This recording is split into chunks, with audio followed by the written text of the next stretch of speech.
মায়ের অন্ধকার গর্ভে আমি আল্লাহ নিজ হাতে কাজ করছি বান্দা। তুমি জানো আমি চোখ লাগাইছি, আমি কান লাগাইছি, আমি হাত লাগাইছি, আমি পাও লাগাইছি।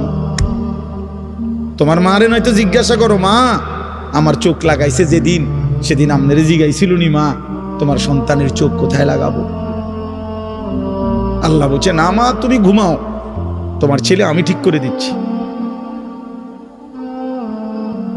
আল্লাহ বলছে, বাপ তুমি ঘুমাও, তোমার 9 মাস পরে আমি তোমারে বুঝাই দেব, পরে আমি রেডি করছি। সুবহানাল্লাহ, সুবহান। এমন মালিককে তো এমনি মনে হইলে মাঝে মধ্যে সেজদা দেওয়া উচিত। হায় মালিক আপনি করলেনটা কি? এমনিতে তো সেজদা দেওয়া উচিত। আল্লাহ রব্বিল আলামিন, তিনি রব। তাইলে আল্লাহ আমাদেরকে প্রথম অস্তিত্বের আগেও তিনি আমাদের রব, অস্তিত্বের পরেও তিনি আমাদের রব।